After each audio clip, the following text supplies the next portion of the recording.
ជារបស់សូមគោរពនិងជំរាបសួរបាទពុកម៉ែបងប្អូនជាពិសេសបុរីវ័យដែលមានវត្តមាននៅក្នុងកម្មវិធីបាទកម្មវិធីយើងអស់គ្នាបាទសុខសប្បាយជាអត់សុខអរគុណច្រើនហើយពីនេះខ្ញុំបាទមានបទចម្រៀងនៅពីបទសម្រាប់បទស្រាយជួយពីយើងបាទសម្រាប់អរគុណបាទរីនេះសម្រាប់ទៅបាទសូមស្ដាប់ជាមួយនឹងវាសនានៃបទចម្រៀងទី1ដែលមានចំណងជើងថាសង្សារខ្ញុំប្រពន្ធគេបទទី2មានចំណងជើងថាលទ្ធផលស្មោះពេកបាទដូច្នេះបាទសូមញាតិញោមដែលបានឮបទចម្រៀងលោកកែវាសនាបាទរីករាយកំសាន្តជាមួយនឹងលោកដូចតទៅបាទមុននឹងលោកបកស្រាយបាទគឺដើម្បីផ្ដល់កិត្តិយសដល់លោកកែវាសនាបាទខ្ញុំបាទសូមអញ្ជើញបងសុភាវីបាទផ្ដល់កិត្តិយសបាទជួយបាច់ការដល់វាសនាបាទសូមស្វាគមន៍ដល់សុភាវីបាទវល់ចောင်းភ្លេចបាទរឿងបាច់ការបាទអរគុណទីយ៉ាងបាទបន្តធម្មតាបងសុភាវីបាទអរគុណបាទអរគុណអីសូមផ្ញើសិនអរគុណ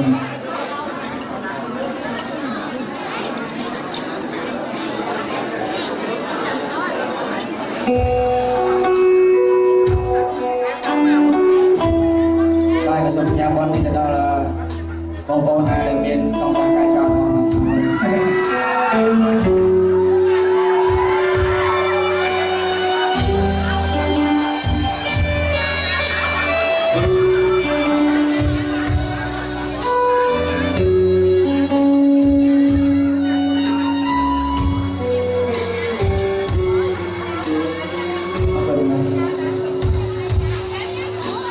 tại miền núi chim trắng chim để ta xuống xa đòn tại ta đừng để nó xin xin đừng say đến đi phải chim lại chim con rồi bóng ghé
còn lo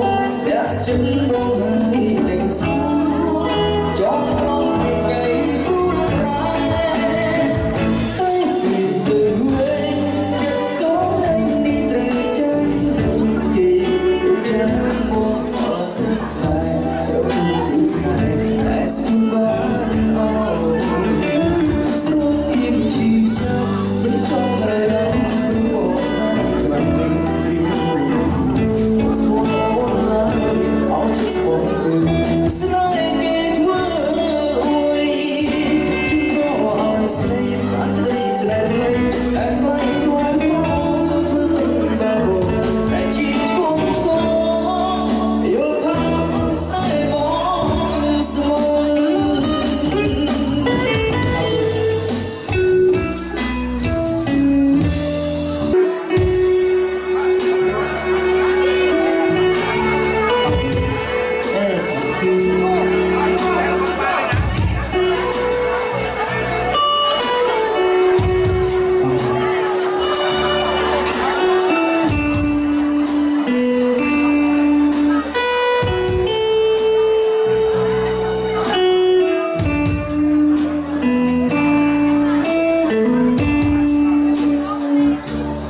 Cũng chợt chưa kịp hỏi đôi cứng chân ưu tiếc lắm mong không lỡ tràn trề tại một đêm qua còn ấy từ đã còn đâu người chuông rơi gió rèn phố cứ ôi